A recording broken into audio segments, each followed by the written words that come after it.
Hello friends, welcome back to education channel all in one. जैसा कि आप सबको पता है कि ईटीटी 2364 जो भर्ती है वो पूरे 3 साल बाद जो है वो कोर्ट से बाहर निकली थी। तो कोर्ट ने विद इन 2 मंथ्स 2364 को पूरा करने के लिए बोला है। लेकिन अभी भी कुछ ऐसी बातें हैं जिसके करके 2364 जो है वो पूरी नहीं हो पा रही है।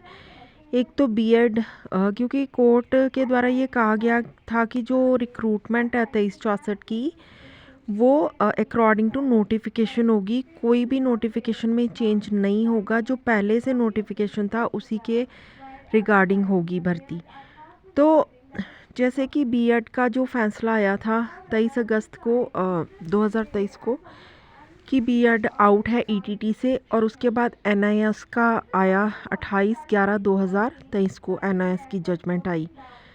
तो ये दो जो चीज़ें हैं, जैसे बीएड और एनआईएस के बारे में डिपार्टमेंट जो है वो अभी क्लियर नहीं है कि एनआईएस को इन करना है या आउट करना है, या फिर बीएड को इन करना है या आउट करना है। तो इसके रिगार्डिंग जो है डिपार्टमेंट ने हाई कोर्ट में 2 सीएम्स लगाई हैं। एक सीएम में उन्होंने जो है एक थोड़ा टाइम और मांगा है कि जो भर्ती को 2364 को कंप्लीट करने के लिए थोड़ा टाइम और दिया जाए। और दूसरा जो उन्होंने सीएम लगाई है वो है बीएड को और एनआईएस के बारे में क्लैरिफिकेशन मांगी है कि बीएड को जो है वो क्या करना है, मतलब आउट करना है 2364 में से या इन करना है, और एनआईएस को इस भर्ती में इन करना है या आउट करना है, इसके बारे में डिपार्टमेंट खुद भी क्लियर नहीं है। तो उन्होंने हाई कोर्ट से सीएम लगाई इसको क्लियर करने के लिए। तो दूसरी बात ये कि ये जो भर्ती है 2364 जो है वो और भी जो है इन बातों को देखते हुए जो 2364 की भर्ती है वो अभी कंप्लीट होने वाली नहीं है, क्योंकि जो इन्होंने क्लैरिफिकेशन बीएड की लगाई हुई है वो भी उसका भी केस है जो सुप्रीम कोर्ट में चल रहा है, लेकिन उसका भी कोई फ़ैसला नहीं आया एमपी में। और दूसरी बात, एनआईएस की रिव्यू भी फाइल हो चुकी है सुप्रीम कोर्ट में। 3 केस जो हैं वो एनआईएस के रिगार्डिंग सुप्रीम कोर्ट में लगे हुए हैं, जिसके करके जो है हाई कोर्ट इसके बारे में मतलब कि हो सकता है कोई इसको होल्ड रखा जाए इन फैसलों को। तो इन इन बातों को देखते हुए ऐसा लगता है कि जो 2364 है और लंबी जाने वाली है, अभी तक वो कंप्लीट होने के कोई भी चांस नज़र नहीं आ रहे हैं।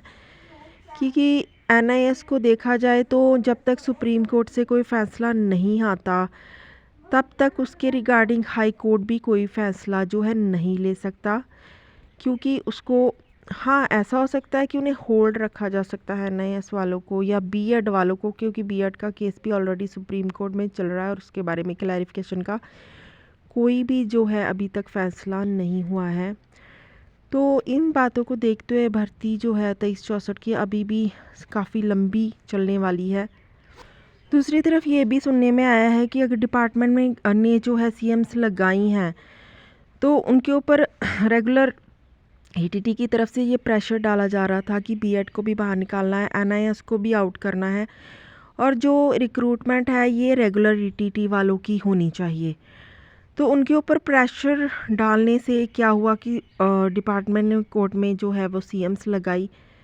लेकिन इनको देखते हुए ऐसा लगता है कि अभी तक 2364 जो है वो अभी तक पूरी होने के कोई आसार नज़र नहीं आ रहे हैं, क्योंकि जब तक एनआईएस का बीएड का सुप्रीम कोर्ट से कोई भी फैसला नहीं आ जाता कि वो इन है या आउट है, उसका क्लैरिफिकेशन के बारे में कुछ नहीं पता चल जाता, तब तक जो है हाई कोर्ट से इसका कोई भी फ़ैसला आने वाला नहीं है। तो एक ही बात हो सकती है कि या तो एनआईएस और बीएड को होल्ड रखा जाए और फिर ये भर्ती कंप्लीट हो सकती है, नहीं तो अगर दूसरा ये है कि अगर इनको होल्ड नहीं भी रखा जाता तो भी कोर्ट इसका फ़ैसला तब तक नहीं देगा जब तक कि सुप्रीम कोर्ट से कोई फ़ैसला नहीं आएगा।